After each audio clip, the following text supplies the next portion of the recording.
Thanks to Barbara Glazer and Howard Kirschenbaum, Great Camp Sagamore volunteer work weekends began 4 decades ago as an effort to build a community of dedicated stewards that could come enjoy Great Camp Sagamore and contribute to the camp's survival. Since the weekends began in the early 1980s, thousands of talented and generous people have passed through Sagamore's gates to brave black flies and defer what work they might be doing on their own homes.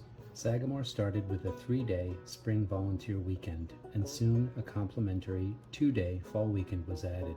Together, the proverbial bookends of the season to open and close the great camp for all of our summer guests. Sagamore's volunteers have helped ensure the camp survives for future generations to enjoy. Volunteer projects have included repairs to Sagamore's many windows, restoration of decks, gardening, crafting quilts and curtains, bathroom retrofits, electrical upgrades. The list goes on and on and on. Regular maintenance doesn't sleep. Volunteers help mow the lawns, rake leaves, and trim trees. They work in the dish room and help staff. On any given volunteer weekend, the grounds are a chorus of work sounds: hammering, mowing, sweeping, stone being poured. The sound of laughter also echoes throughout camp. It's not all work and no play.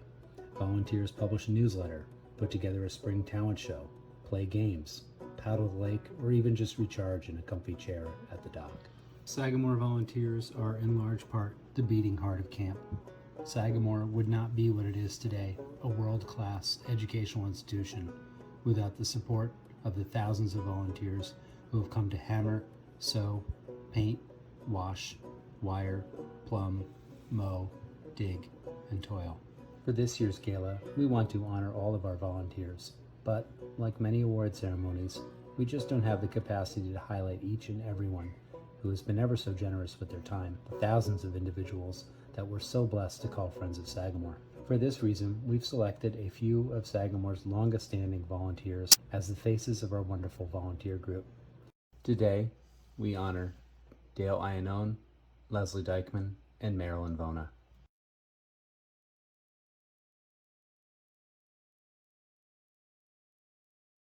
Few people who walk through Sagamore's historic 27-building campus have a more thorough, intimate knowledge of Sagamore's inner workings than Dale Iannone. We've relied on Dale's expertise for an enormous variety of carpentry work at camp, and it's quite possible each and every building on the campus has benefited in some capacity by Dale's handiwork. Dale's been coming to camp for more than 2 decades, and his perspective is like few others. He's seen camp from angles even veteran guests will never see. He's even spent time in camp as a volunteer in residence. If Sagamore had a buried treasure, Dale would have found it. Dale was one of a small team of dedicated chalet volunteers that included Greg Hennica, Kyle Kelleher, Brian and Chick Rubino, Eric Torkelson, Rich Torkelson, Mark Usick, and Bob Weibel. Dale's craftsmanship is hiding in plain sight all over camp. He was selected to be one of the faces of the volunteer community because of his long-standing dedication, skill, engaging attitude, and his dependability. Dale is unquestionably a guy fellow volunteers can point to and describe as going above and beyond, and we all know he's having fun at it too.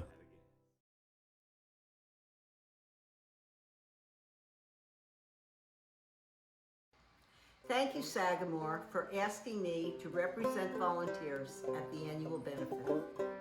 Little did I know when I drove in the darkness down Sagamore Road on Friday, May 22nd, 1987, that my then 8-year-old son and I would have a lifelong volunteer relationship with Great Camp Sagamore. We checked in and were assigned to a second-floor room with a Syracuse decal on the door in the conference center, as it was called then.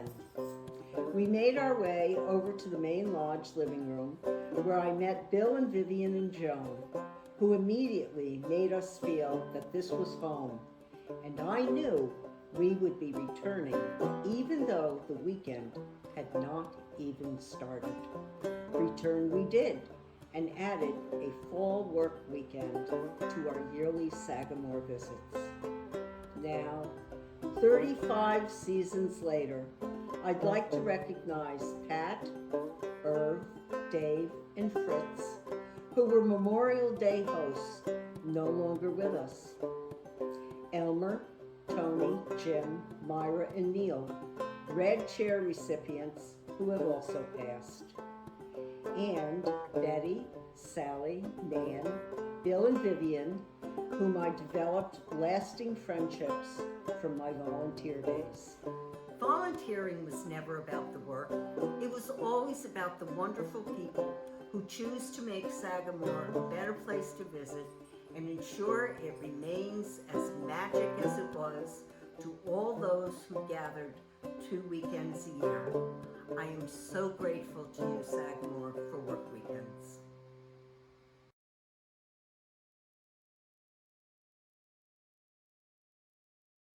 Marilyn Vona has been volunteering at Sagamore for more than 30 years.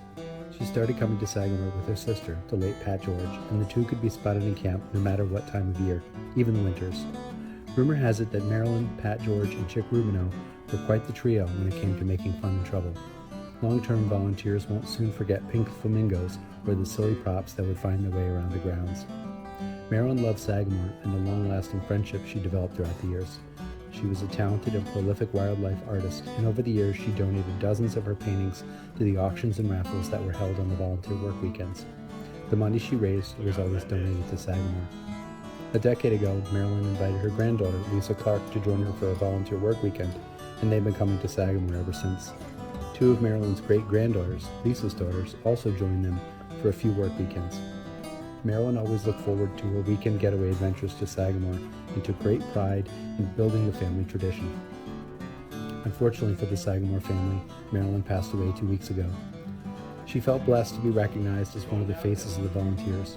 More than anything, she was happy to do whatever she could for the preservation of Sagamore. Her granddaughter, Lisa, expressed that some of her most cherished memories are those with her grandmother spending time at Sagamore.